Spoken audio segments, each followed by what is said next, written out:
Majority Report with Sam Seder. The destiny of America is always safer in the hands of the people than in the conference rooms of any elite. Sam Seder. They are unanimous in their hate for me, and I welcome their hatred. We must guard against the acquisition of unwarranted influence, whether sought or unsought, by the military-industrial complex. The Majority Report with Sam Seder.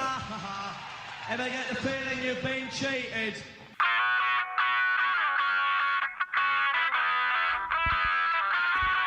It is Tuesday, February 28th, 2023. My name is Sam Seder. This is the 5-time award-winning Majority Report. We are broadcasting live steps from the industrially ravaged Gowanus Canal in the heartland of America, downtown Brooklyn, USA. On the program today, aging Rupert Murdoch gives up the ghost, admits Fox News is pretend news. Also on the program today, Supreme Court hearing oral arguments at this very moment on the Biden administration student debt relief program. Meanwhile, major food stamp cuts start tomorrow in 32 states. In the wake of news reports, the Department of Labor begins a crackdown on child labor. Meanwhile, the Biden administration demands worker benefits from chip makers seeking subsidies under the CHIP Act. Chicago mayoral primary today. Go out and vote. CPAC starts Wednesday, and oddly, many Republicans are bailing for some reason.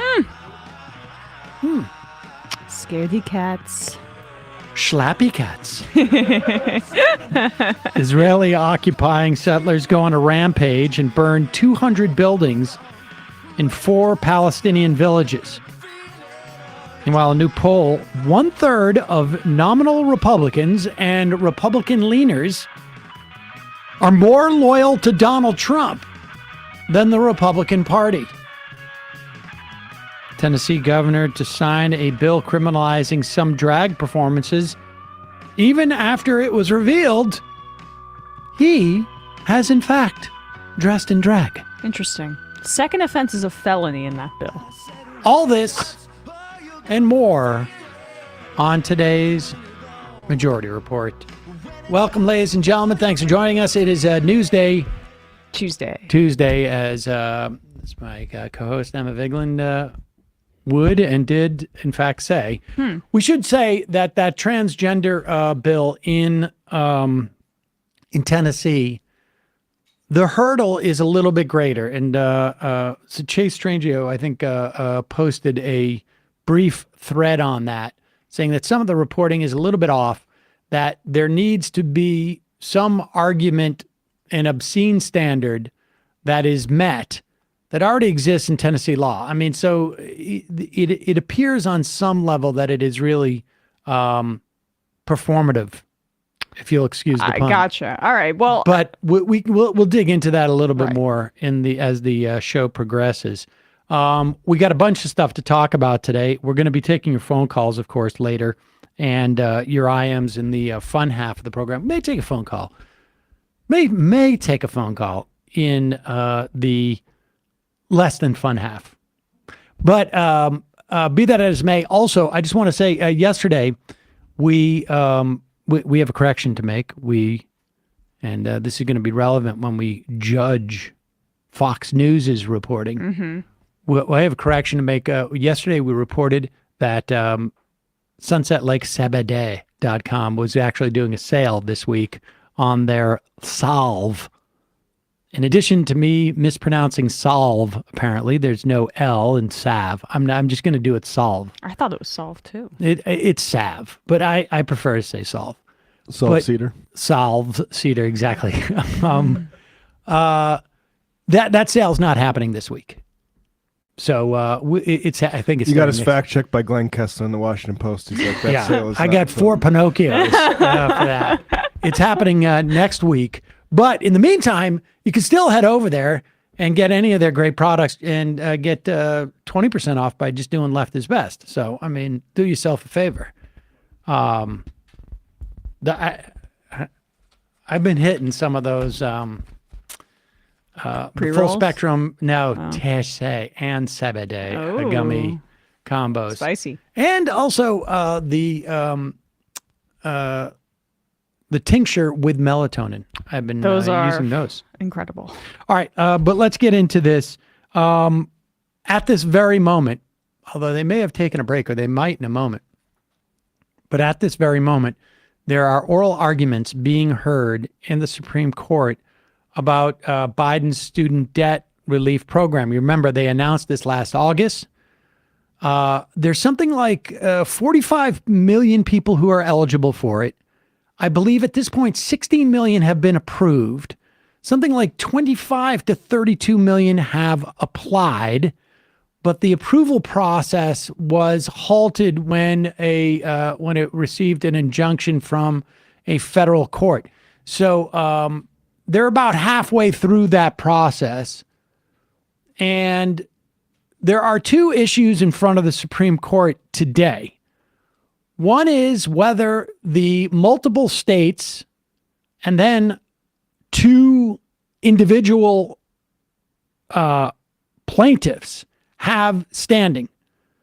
The states are trying to argue, and the issue is, are they suffering any harm by this?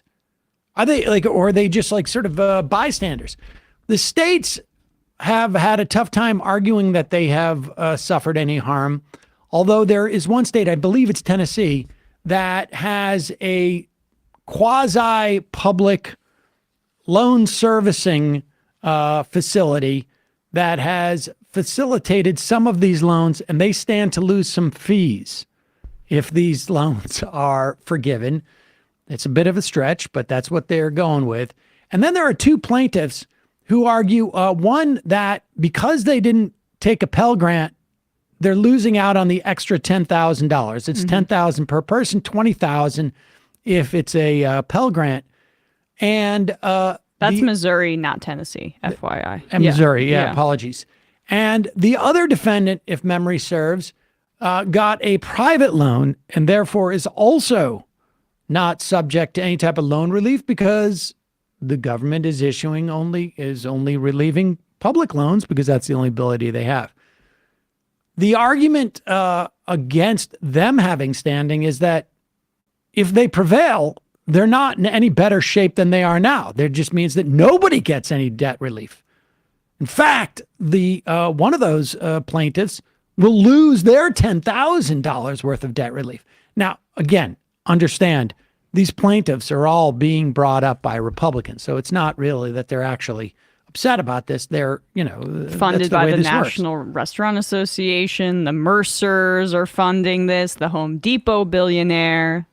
Yeah, on and on and on like this. Because of course you don't want, if you're the restaurant trade association, you don't want your potential workers to have less debt because then less leverage you have with them. But here is Iowa Attorney General Brenna Bird on Fox's Fox Business with Maria Bartiromo, who we're going to be talking about a little bit later in this Dominion suit, talking about why the Biden administration may have proposed this student debt relief plan. That's right. And I think the reason why we know that Biden announced this in August, just before the election, it was a play for votes. It was an attempt to buy votes. And, when I talk to Iowans, folks in my state, I hear a lot of people upset. I mean, many people like myself, I worked hard to pay off my college and law school debt. Worked hard. Nobody forgave it for me. Also, many other people work hard entering the workforce, and, nothing is there to help them with the student debt cancellation. They're on the hook for it, in fact. Well, it's incredible because it's more election interference. You make a great point. He came out with this right before the election. So again, there he won again, right? He's in the White House, AJ. Wow. She's Maria Bartiromo. I really honestly think that there needs to be some type of intervention. But it's an interesting concept that it's election interference when you offer voters material benefits for them to vote for you. And she might talk to young people in Iowa, but as somebody from a state like Iowa where we all leave, they all left. Yeah. Like anybody with student loans left that state to make money somewhere else. Yeah, so they can pay them back in some way.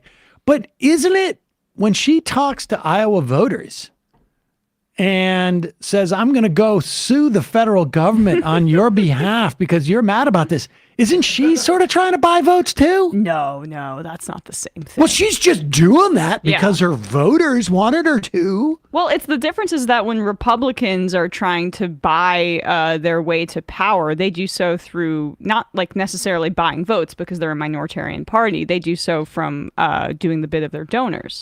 I mean, when they cut taxes for wealthy people, they're buying votes. In fact, everything a politician does, short of actually paying people to vote for them, could be described as buying votes and be wrong. Like this is literally like, it's almost like that Maria Bartiromo is doing her television show for people who are like 8 years old. Who have a very, very unnuanced concept of what politics is about. Yeah, I mean, and also the whole notion that because I had to go through this hardship, everyone else should. We should never try to do anything good for society because people have had hardship before. We shouldn't try to cure cancer. That would be really unfair to the people who've had cancer and died from it. Without a doubt. Here is Bernie Sanders out in front of the Supreme Court today, trying to rally people. And now, again, there are two issues here. One is, do the states that brought a lawsuit or the other two plaintiffs have standing?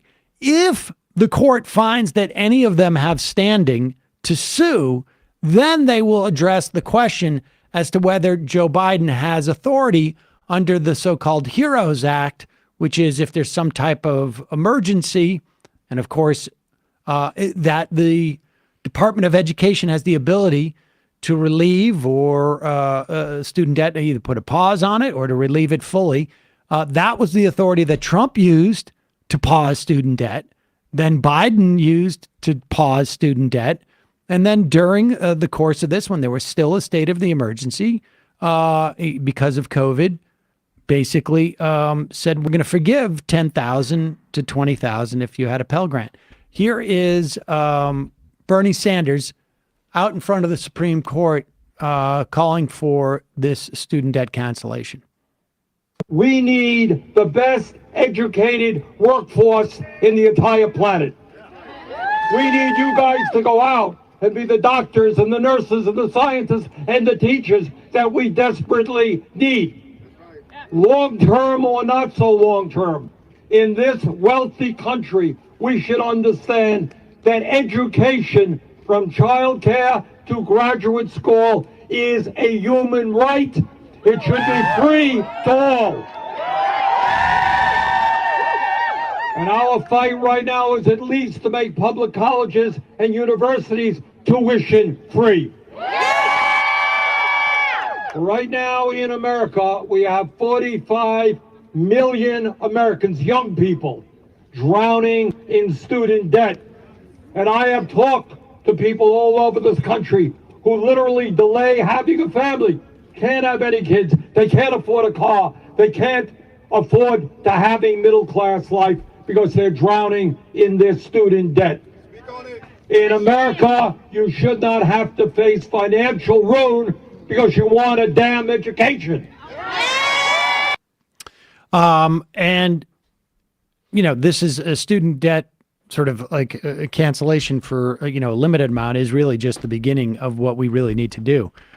We just got an IM from Golden Oyster Cult. I posit that one of the reasons the economy hasn't collapsed despite Jerome Powell's best efforts The student loan pause has prevented so many people from falling further into debt and poverty. There's no doubt that that's part of it. There's no doubt that that's part of it. I mean, I think we also have a very strong labor situation that's going on. We're going to start to see some rollbacks on food stamps tomorrow, although that has happened in some red states prior to now. I think there's a lot of things that have combined to keep the economy afloat, but that's certainly one of them. 1 in 5 Americans hold student debt. So, of course, this pause has helped the economy. Without a doubt. And we should say that, like, you know, as early as 2015, maybe it was 2014, the head of the U.S. Home Builders Association said the number one inhibiting factor to new home starts was student debt in this country. So it has a massive implications for the economy. And despite the fact that it's ridiculous to say, like, well, it's not fair that, I paid my student debt and people are getting it done. This is something that's going to help everyone. Yeah. I mean, I remember this. I think it was like a Texas sort of student Republican said, I paid off all my debt and worked really hard and, didn't go out with friends and did all that stuff. And then the comment, the best quote tweet I saw was, oh, so you gave all your money to like basically unproductive places instead of putting it back into the economy and getting people like, making the economy work. Right. I mean, if you want to go that way, these people who are going to have their debt relieved and these people who have had their debt paused, they're job creators. Yep. They're going out and they're spending their money in a productive manner in a way that is going to have a much greater multiplier effect in terms of their dollars than it would if they were paying to these back to the government. Without a doubt. Without a doubt. Right? I mean, $1 back to the U.S. government is just goes away. It's just it just basically checks off a box on a ledger. But when you take that dollar and you go spend it at the supermarket or at the bakery or whatnot, that dollar keeps traveling through the economy. I don't know how many times, 4 or 5 times.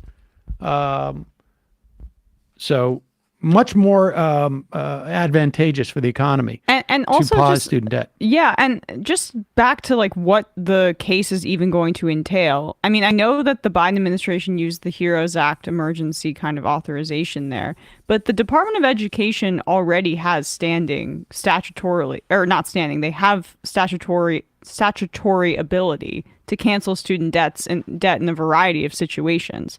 So there should be that extra layer that should allow the Biden administration to do this. It's just, this is an ideological extremist Supreme Court. I mean, I think the Biden administration, I don't know if they'll argue that in the case. It'll be interesting to see if they bring that up because they didn't use that authority in this instance. Right. They could have.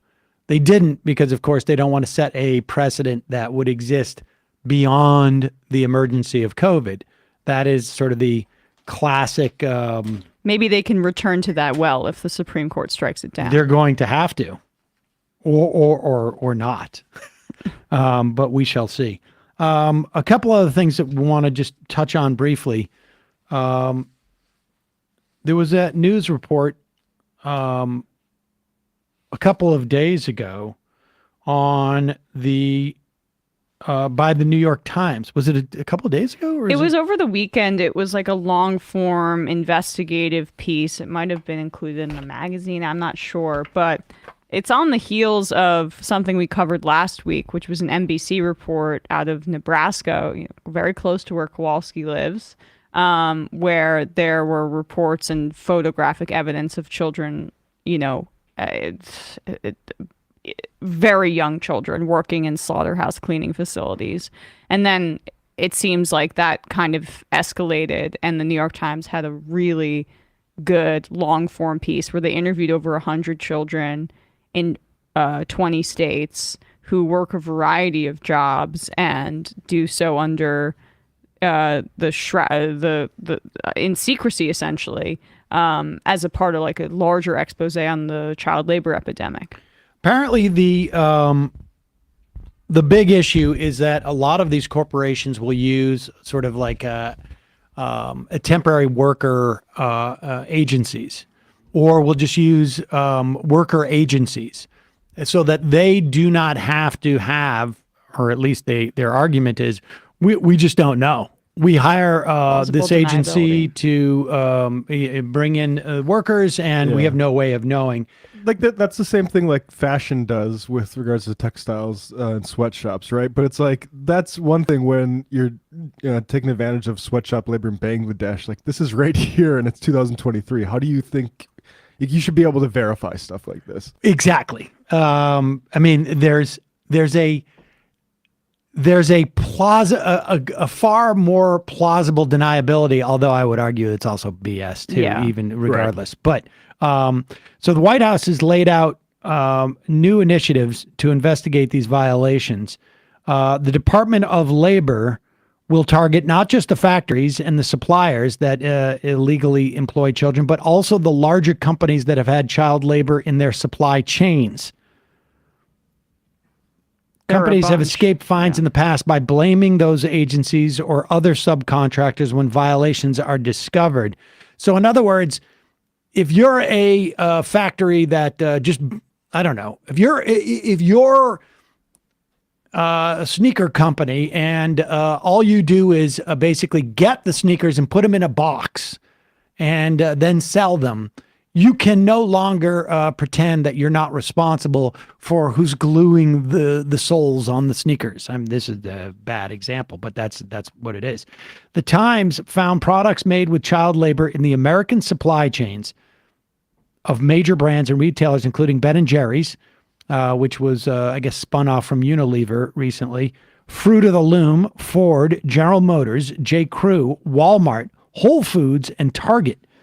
Grand Rapids, Michigan, children work late night at plants operated by the Hearthside Food Solutions, which makes and packages food for other companies, including General Mills, Frito-Lay, and Quaker Oats. That seems to be a big one, this Hearthside. The Department of Labor has begun an investigation into Hearthside, administration officials said. That may have already taken place before that report. It's unclear. Federal investigators have long complained that the maximum fine for violations, $15,000 per occurrence, is not enough to deter child labor. And of course not, right? Because these kids are probably getting paid sub-minimum wages as it is. They can't complain. They can't go to the Department of Labor. A $15,000 bonus for, these kids, essentially, it doesn't go to the kids. It just costs the companies, and that's if they're caught, is in no way a deterrent whatsoever. Cost of doing business. Don't have to use unionized labor, can use kids that are terrified they'll get deported if they say anything. And every time you hire one of these kids, you are depressing the wages of an adult. So that $15,000 goes a long way to make it profitable for you. That's assuming you were actually caught with all the child labor you're using. In the past 2 years, according to the Times, more than 250,000 children have come into this country alone. They are looking for cash, obviously, both to send home and so that they can live in this country.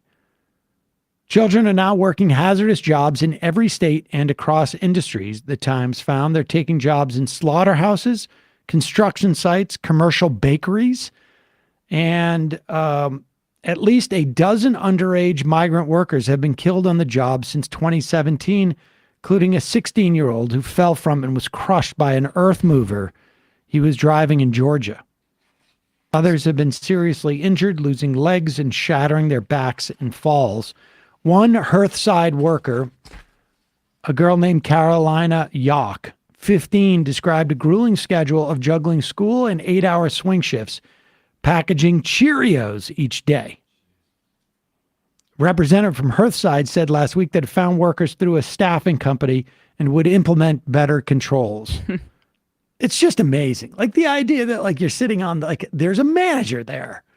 They don't realize that these workers are really young Oh, no, they do. So shabby. And with that kind of machinery where the child was crushed, isn't there supposed to be some licensing or some regulation about if you can operate that? I mean, back to libertarian callers that we have call into this show. This is why there needs to be like standardization of rules for when you can do certain kinds of jobs and going through processes like that. So that's the Department of Labor is looking into that. We'll see how far that goes, frankly, and of course, because we can't have any type of like legitimate, comprehensive immigration reform in this country, the DHS is either sort of in one of those situations where they either release, either hold these children for an extended period of time, or release them without the funding and the controls to make sure that they're okay and the support that these kids need. And there's also state legislatures controlled by Republicans that are trying to make this legal, by the way. Like a bill introduced in Iowa last month would allow 14-year-olds to work in meatpacking plants. And Chris Sununu in New Hampshire loosened regulations on children working in restaurants and things like that. So give them something to do after school, toughen them up a little bit. And so like the mythology that they say, I was a kid working at the ice cream store after school trying to make a little extra money. I mean, there are those kids that do that. But what these laws are really designed to do is to let corporations exploit migrant labor kids. That's what this is about. Yeah, and it also like puts to lie all this BS about people who say they're for like restrictive border policies because of what it does for like the labor share, because that we're undergoing that experiment, and there's no like we're moving in the opposite direction of trying to, like you say, formalize child labor and stuff like that when the labor gets tight. This is the party that's obsessed with the Democrats drinking the blood of children and pedophiles and protecting kids, I thought too, right?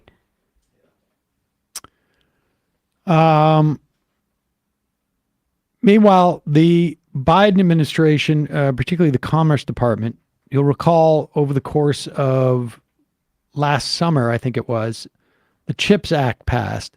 It, of the things it does, a lot of it has to do with sort of like reshoring manufacturing. It has $52 billion that it has dedicated to expanding the U.S. semiconductor manufacturing and research in this country. I believe 40 billion of that involves federal subsidies. And the Biden administration is basically saying you can get these subsidies, but there are strings attached. And this is really an important precedent. I mean, we should have seen this in terms of like even the freight rail near strike, where as a federal contractor, the Biden administration had the authority to basically say, you need to do X, Y, and Z. You need to provide paid leave for your paid sick leave for your workers if you're going to get this federal contract. Nevertheless, this is a similar dynamic. The Commerce Department will tell companies seeking awards of $150 million or more to guarantee affordable, high-quality childcare for workers who build or operate a plant. Those projects will also be required to share a portion of any unanticipated profits with the federal government, which is good. Should have done that also, frankly, with the vaccines. We should be doing this across the board. The United States government, if it invests in these companies or whatever it is, should have an interest, and in some instances, a controlling interest in whatever's produced. Preference in terms of these awards will also be given to applicants that promise to refrain from stock buybacks. One wonders how that promise will be enforced. Other provisions of the program will encourage companies, universities, and other parties to offer more training for American workers in advanced sciences and also in fields like welding. These rules for chip makers come on top of other requirements that were actually written into the law, including a ban on new investments in China. Under that restriction, chip manufacturers that take U.S. funding cannot make new high-tech investments in China or other countries of concern for at least a decade. This is this cuts both ways. There's some argument that you want to make sure that the U.S. has a strong supply chain and has the ability to access, these are semiconductor chips are in everything these days. Same time, it's also a little antagonistic to China, and it sort of implies that we're willing to decouple our economy from theirs, in which case then, things can get a little bit ugly. 100% in favor of onshoring this stuff, but I just hate the context that it has to go through in like our climate in Washington right now. That's basically the only way they thought they could get this passed, is making it a part of a larger China hawkery push. Yes. I mean, but I also think that it was also just part of the China hawkery that too, push. Yeah. All right, let's go into these revelations about Fox News, because they're really insane. Look, I've been doing this for 18 years now. 19 years? 2004, April 1st. Holy cow. In a month, it'll be 19 years. And talking about how much of a Republican PR operation Fox News has been a consistent theme of one of them of my work since that time. But this is like, it is so explicit in what we have seen in Discovery because of this Dominion lawsuit. Reminder, Dominion was this company that had done some, had ballot technology. And as part of Trump's sort of narrative about this lie that the election was stolen from him, they claimed, some of these lunatics, that Dominion somehow was like sending votes to Germany into a server farm, and there was like a Czechoslovakian, sort of like a SWAT team. I mean, you say it in this tone of voice, it sounds ridiculous. I know. I mean, you didn't add the Hugo Chavez part. That's really the kind of... The ghost of Hugo Chavez was somehow like instructing the Czechoslovakian SWAT team, whatever that ties everything together. And everything was being completely whitewashed and acid washed. And, but... So everybody knew this was a joke. And apparently everybody at Fox knew this was a joke. But when you read into like their emails to each other and their text messages, and you see how sort of nakedly they knew they were lying, and their motivation for doing so, it is incredibly damning. This is a lawsuit for, what is it, $1.6 billion. Mm-hmm. Now, Fox News has something like, I don't know, $3 billion in cash. But to lose half of that cash, pretty bad. And it's not inconceivable that like you'd get even a higher award, right? I mean, I think like you could, the ultimately a jury could go like, actually, we want to punish them more because this is really egregious. I mean, this is supposed to be, they pretend they're a news organization. And, say what you want about CNN. Obviously, they're chasing dollars. Say what you want with MSNBC. Obviously, they're chasing dollars.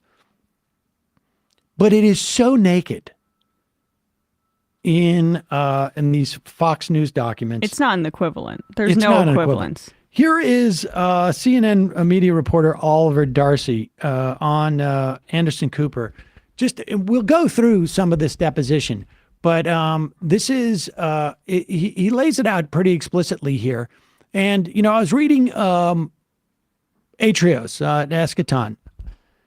For so long, other reporters at other news organizations have protected Fox because they thought it was setting a precedent if they actually criticized Fox, that just by the name Fox News meant that they were actually real journalists. This came up during the Obama administration, when the Obama administration early on was basically saying like, we're not going to take questions from Fox because you guys are a joke. And the the media rallied around them and said, this is inappropriate. We need to be able to ask about the tan suit. But the bottom line is, if you're a news organization, you need to be able to make assessments, even about other news organizations. And there's just simply no way that you can look at these documents and claim that Fox News is actually a news organization by any definition of the term. Oliver, what's in these filings that's new? I mean, this is really shocking stuff. There's a lot in these. Even you were surprised. I mean, you've been following this stuff for years. You were surprised at the things in this. I was reporting a lot about what Fox was doing in 2020, and I never really imagined that behind the scenes there would be this sort of damning information, these sort of admissions that were being made by top executives and top hosts like Sean Hannity, Tucker Carlson, and so on and so forth. In this recent legal filing, what we have here is Rupert Murdoch calling the Trump lies that were being pushed about the election damaging, calling them BS, and then also conceding that he knew that some of his top hosts at the network were peddling this lie to viewers. In a deposition that Dominion took, and I want to read to you part of it, they asked him, "You are now aware that Fox endorsed at times this false notion of a stolen election." Murdoch says, "Not Fox, no, but maybe Lou Dobbs, a former Fox host, Maria Bartiromo, as commentators." It's a weird splitting of hairs he does. And then they go through. Fox host Jeanine Pirro, I think so. Lou Dobbs, oh, a lot. Sean Hannity, a bit.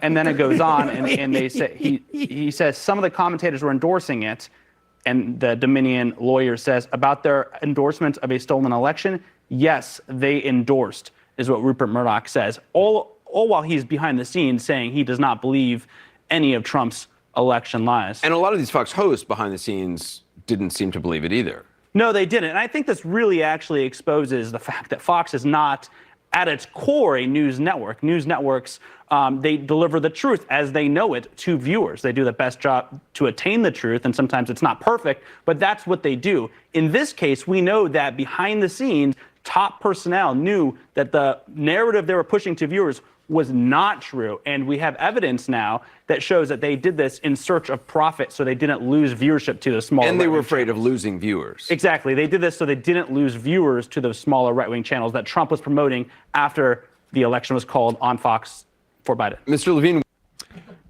I mean, Tucker Carlson was saying behind the scenes, this is a joke. And then, in the same time period, calling on a Fox reporter to get fired for saying the same thing publicly because the stock price was going down. That says everything you need to know. Yes. And with the interesting thing, too, about that testimony from Murdoch, or the deposition, is I can't help but think that doesn't help him in the way that he thinks it does.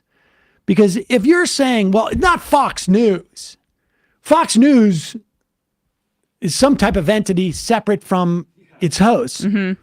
But even if you grant that, Fox News controls both the hosts and whatever the other Fox News he's talking about. Fox Business, where they put the crazies like Lou Dobbs and Bartiromo. But Hannity is on, and he says a bit. Yeah. And so if there's some in Murdoch's mind, like the heart of Fox News, the brain of Fox News did not endorse it, but some of the other Fox News commentators did. That to me is not exculpatory. That's actually worse, because then it becomes clear that the brain trust of Fox News knew that this was false. And yet they allowed their representatives to go out into and publish this stuff, essentially by saying it on their channel. I mean, I don't think any of that is exculpatory. And I honestly have to wonder, like, Murdoch is what, 90, 91? Yeah. And, again, I'm a little bit biased because I've been spending some time with some, my aging parents and around people. And I've known, I've had relatives who live into their 90s and they're pretty sharp, but they're not that sharp. And maybe Murdoch is playing some type of 18-dimensional chess. But that seems to me to be anything but exculpatory. At one point, put up this this Gertz a thread. Matt Gertz from Media Matters was tweeting through some of it. Some of this is amazing. This part right here. This is there was a question as to why why Fox continued to give a platform to Mike Lindell. This is the My Pillow guy. And, of course, slash elections expert. Slash election expert. And he hasn't given up on this. He's going full time. In fact, I should just say, as a side note, I've noticed he's introduced My Pillow 2, which is like My Pillow, but even better. It's over for all of us. I think he is like he really wanted to. He needs to raise some money. Let's put it this way. So anyway, I think there's been a breakthrough in pillow technology just in the nick of time. Exactly. It's filled with all the shredded ballots. Exactly. And stuff he doesn't want in Discovery. Yeah. That would be amazing if they had to do a recall of all the My Pillow 2s to get back the documents that he was hiding. Yeah. So somebody said, I don't know who the she refers to. She also suggested that shows book Lindell because he would, quote, get ratings. On January 26, 2021, Tucker Carlson had Lindell on to air to spread lies about Dominion. Now, this was, this is days after 2 weeks after January 6th. Carlson and his team gave advance notice to the appearance only to Scott. This is Suzanne Scott. Suzanne Scott. This is an exec at Fox News. But to Fox executive Raj Shah. Now, Raj Shah was the brand protector. Right. Now, we of course have multiple people here at the Majority Report whose sole job is to protect our brand. And they're constantly monitoring your Twitter feeds and our Instagram comments and YouTube comments to make sure that we're doing exactly what you people want us to do at any given time. But that's literally what this guy's job was. To measure, like, are people mad? Is our audience mad at us for telling them the truth? And if they are, we need to fix that. Now, I'm unclear why there's a redaction in any of this. Like, who redacted this and what it's about, but it's weird. Well, we might get more information if Fox keeps countering, which God only yes, and I would imagine at one point, like, this stuff is going to get released in some fashion. Like, there some news organizations say, like, we want the redactions back. So Murdoch testifies, the man is on every night. He's speaking about Mike Lindell. Pays us a lot of money. At first you think it's comic, and then you get bored and irritated. Now, I'm not here to argue with Rupert Murdoch, but I think at first you think it's comic, and then you continue to think it's comic. Murdoch confirmed that he could tell FNN, that's Fox News Network, to stop running Lindell's advertisements, quote, but I'm not about to. And when asked why Fox continues to give a platform to Lindell, who continues to this day to spout lies about Dominion, Murdoch agreed that, quote, it's not red or blue. In other words, it's not about being Democratic or Republican. It's about green. Mm-hmm. But can I just say, like, only a certain type, only red giving feeds the green. are green because they're so concerned with their brand. Well, that's the thing, is that it's not exactly. It's not just about they're going after money. He may say it's not ideological, but it does means we're going to lie to our Republican voters to get the money. Again, not as exculpatory as he thinks. It doesn't matter. Let's put it this way. It doesn't matter why Fox News functions as a PR firm for the Republican Party. They may be ideologically aligned or maybe not. The point is, it does. Whether it's just because he wants money or because he has other interests, which of course he does. Yeah. The intention is irrelevant for at least the purpose of this lawsuit. Like a line like it's not red or blue. And also for the purposes of like people understanding what this operation is. Yeah. Like that red or blue but green line, that sounds like something he cooked up with his lawyers. Yeah, because I mean he has a fiduciary duty to the shareholders, right? He has to make it seem like this is a profit motive. So he's speaking to multiple audiences here. But here is where things get a little bit trickier to maintain this defense that Murdoch has. And this is later in the thing, and I don't know if this is I don't know if it's part of that. Oh yeah, here it is. Okay, so during Trump's campaign, now I want you to think about where's the money involved in this? Where's the green? Where is this about shareholder, fiduciary responsibility to my shareholders? During Trump's campaign, Rupert provided Trump's son-in-law and senior advisor Jared Kushner with Fox confidential information about Biden's ads, along with debate strategy. Now, I don't know what debate strategy they would have in terms of like Biden's debate strategy. Maybe it was just reporting that they got on background, or maybe it was just giving him debate strategy advice. But the whole point of like hiding what your ads are from your opponent is to keep them from being countered.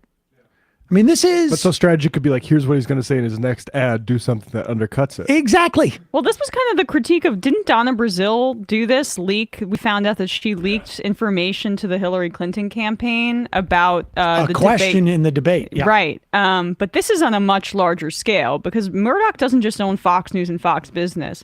He's the owner of Fox, and they have affiliates that are wide-reaching and supposedly nonpartisan. And I don't know if Biden was running ads on Fox News proper or if he was running ads on, say, like Fox 5 in New York or Fox in Indiana or whatever. That's a misuse of power in every sense of the word. And of course, the debate strategy probably came with like Fox did run at least one debate, if I remember correctly. Chris Wallace was there, and that type of stuff. Now, people feasted on Donna Brazile's like telling the Clinton campaign one of the most obvious questions that was asked. I can't remember what it was, but it really honestly was one of the most obvious questions. Still unethical, but it's completely unethical. Micro compared to this. There was more of this. Scott, again, speaking of Suzanne Scott, had a long talk with both Rupert and Lachlan Murdoch, that's the son. They discussed the mounting viewer backlash to Fox and how to win back viewers, including by not booking Democratic guests. I mean, a news organization shouldn't really just sort of cater to its audience by specifically saying we're just not going to have representatives from a specific party on the TV, and the direction that Fox should take. Rupert conceded in that conversation. They also spoke about the future of Fox going forward. In other words, this news organization, we're going to basically just cater to what our audience wants. It's so funny, the projection, because they act like this is what's happening on the other side of the aisle. Like the liberals, they don't want to hear any opinions from other people. Meanwhile, they're having to protect their brand by saying, okay, no more Democrats. Safe space for you. Lachlan continued to advise on how Fox should cover the news related to the 2020 presidential election. For instance, he told Scott, again, Suzanne Scott, on November 14th, during Fox's coverage of a rally in support of Donald Trump. Again, this is after the fact, right?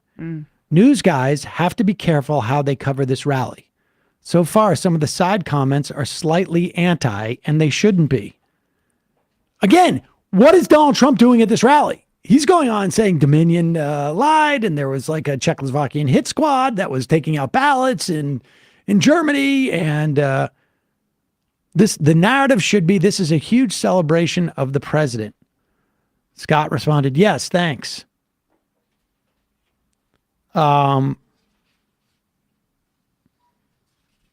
Leland Vittert, who is I guess another Fox person, getting chewed out by Fox executives for not being pro-Trump enough. He's no longer at the network. He's at News Nation now. Because wonder why. But again, here's Rupert Murdoch saying a little bit later, could you have said to Suzanne Scott, this is during the deposition, or to the host, stop putting Rudy Giuliani on the air? Remember, Rudy Giuliani was one of the biggest, election deniers, and also sort of conspiracy theorists about this. Rupert confirmed that he could have told Scott, stop hosting Sidney Powell. Quote, but I didn't. And then he wrote, and about Giuliani, he said, I could have, but I didn't.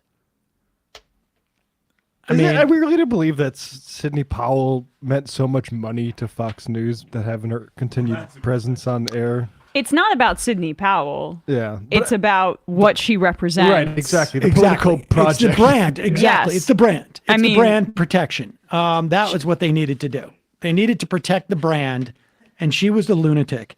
Now, then they have another problem. Because again, they need to prove that they didn't know what they were doing was fake. In a January 12th email,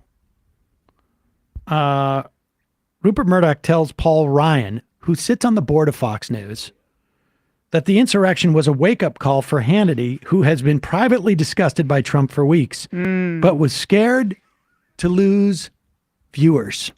That is fascinating, because Hannity was the number one proxy for Trump, texting back and forth with his chief of staff at the time, trying to wrangle them in on January 6th, giving advice to people in the Trump White House. They're close. So when Trump sees that, he might not be too happy. And that might explain, by the way, some of the fixation on Paul Ryan. He's been truth socialing about Paul Ryan out of nowhere. Paul Ryan must be making some moves behind the scenes that we might not know about.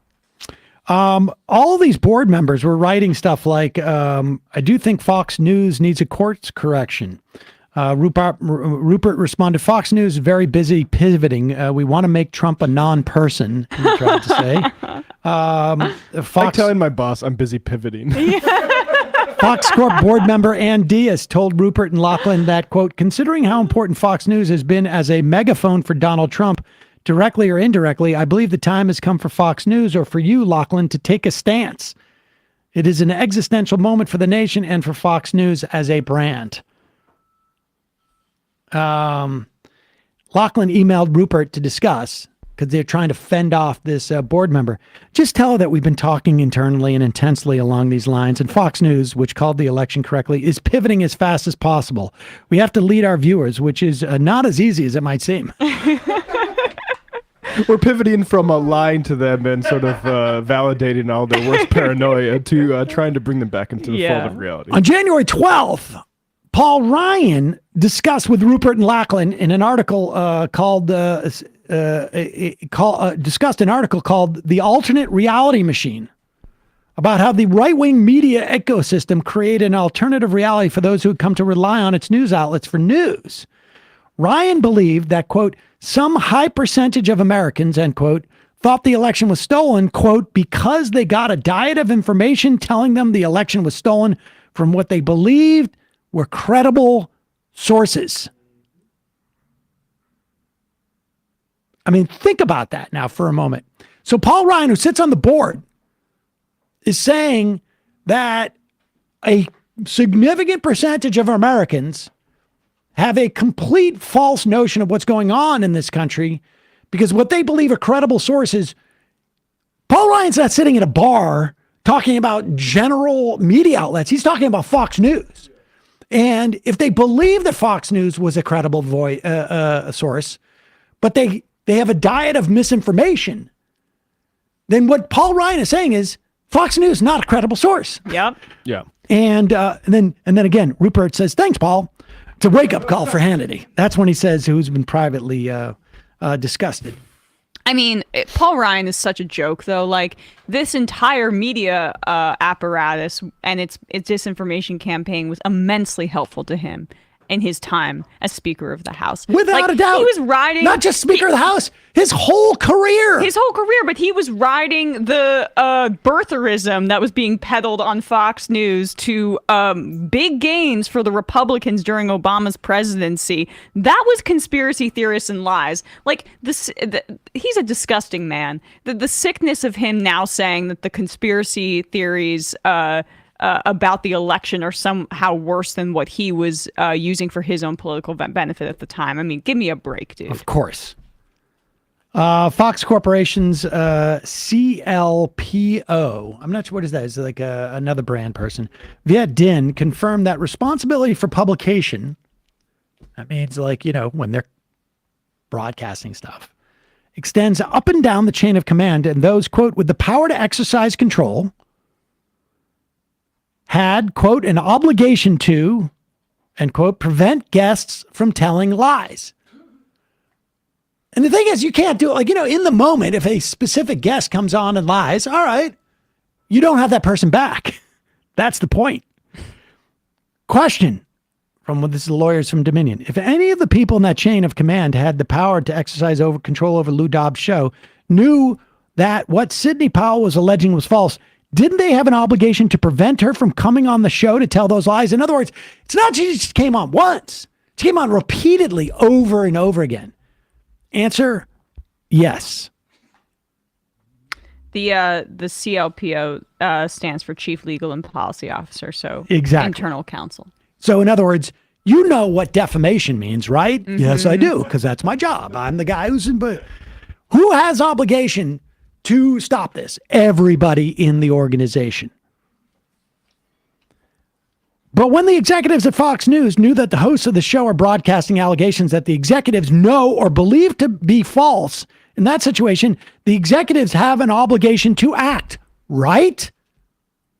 Now remember, you have all of this stuff laid out with like at least 3 or 4 top executives, including Rupert Murdoch and Lachlan Murdoch, and members of the board who are telling them they know all this stuff is garbage.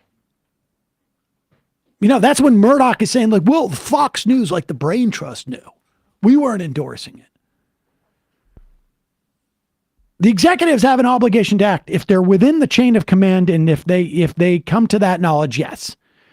And by act, that means to put a stop to it, right?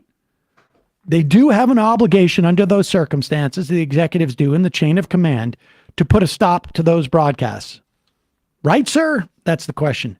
Yes, to prevent and correct known falsehoods. Is that like what kind of obligation is that? It's not a legal obligation, is it? Yeah. Yeah. That was that's the lawyer talking. That's the in the succession world, that's the Jerry of this, right? Yep. That's they have to say that public.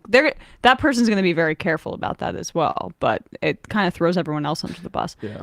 Are they going to throw their hosts under the bus to protect the corporation? Well, so Dobbs sort of seems like that a little bit. I mean, Dobbs is gone. Yeah. Bartiromo, she's hanging by a thread. Puro was taken off the air at one point, I guess, apparently during the broadcast of the election because they were just too worried she was like losing it. And she was just too drunk to be on air.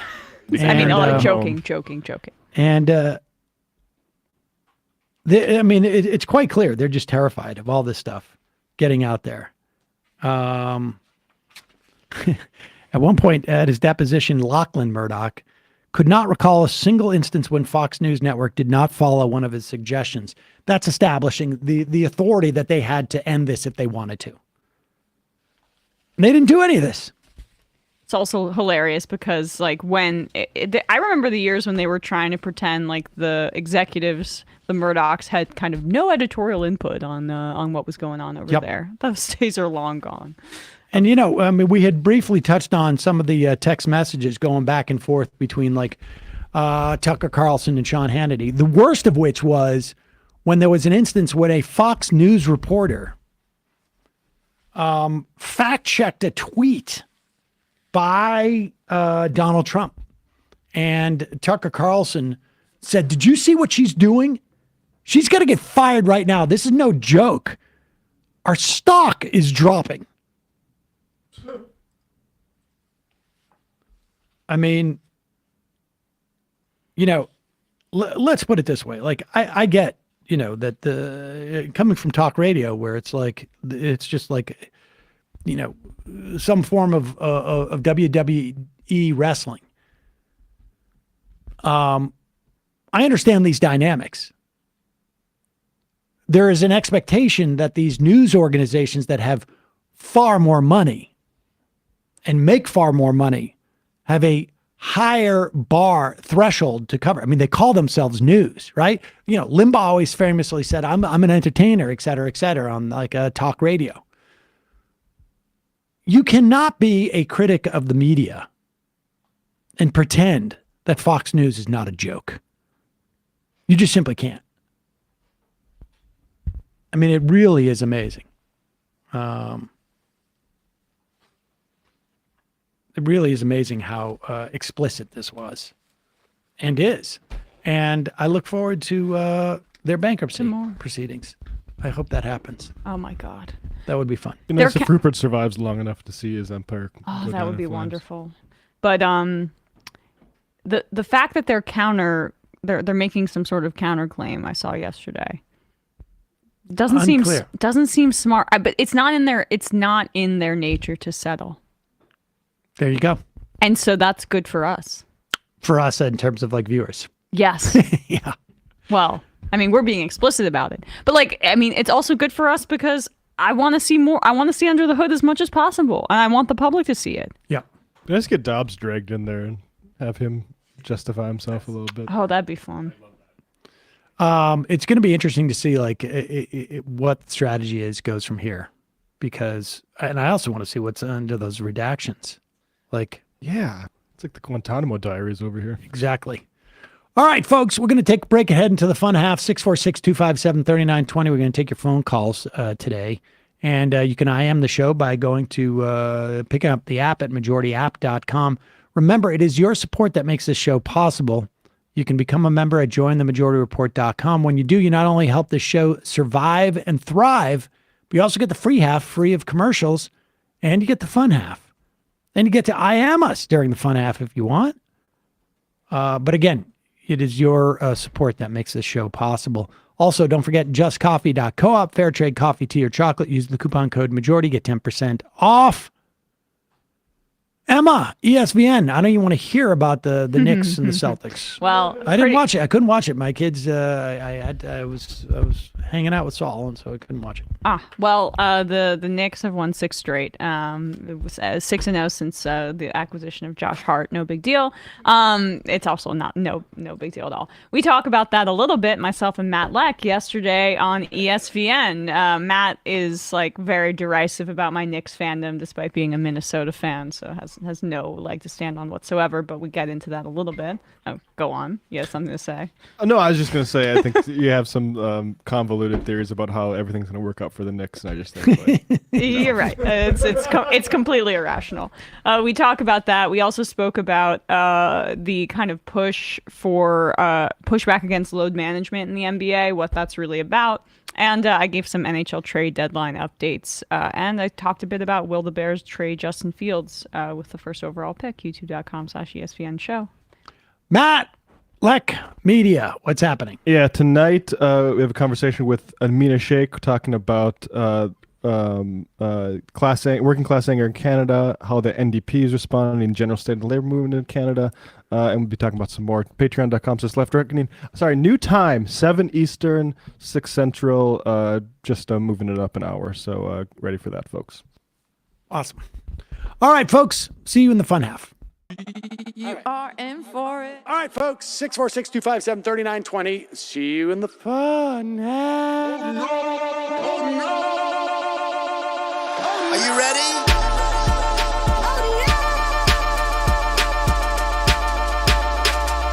Who sent us this? Alpha males are back.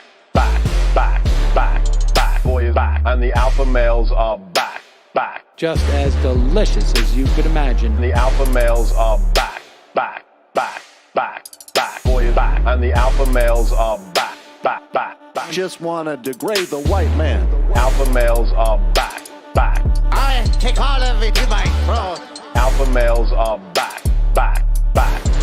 Snowflake says what? The alpha males are back. You are a madman. And the alpha males are back. Oh no, Sam Seder! What a fucking nightmare! Bring back DJ. Yeah, or a couple of them. Just put them in rotation. DJ Danner. Well, the problem with those is they're like 45 seconds long, so I don't know if they're enough of a break. That's fucking nonsense. You see white people doing drugs, they look worse than normal white people, and all white people look disgusting. And the alpha males. Psych. Fuck them. Snowflake says what?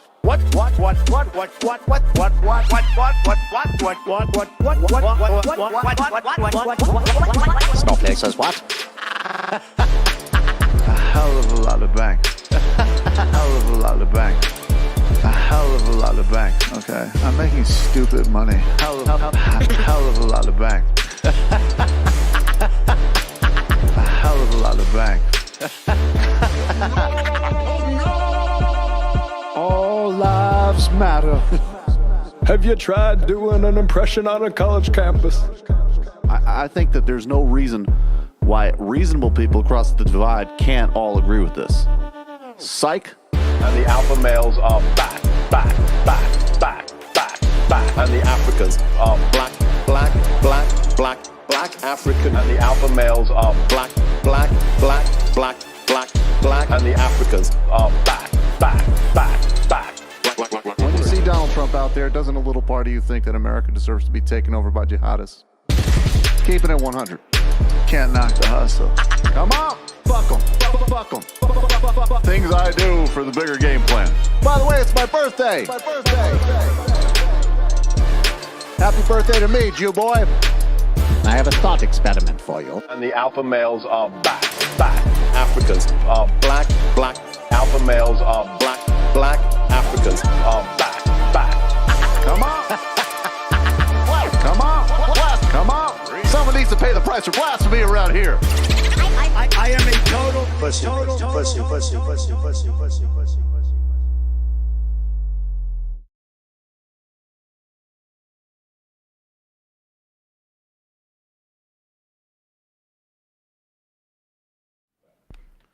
We are back, ladies and gentlemen.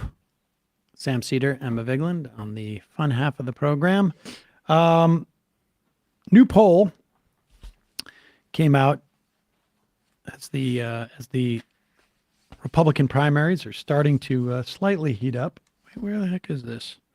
Oh, here it is. It's number 9 in my stack here. Emerson College polling, 71% of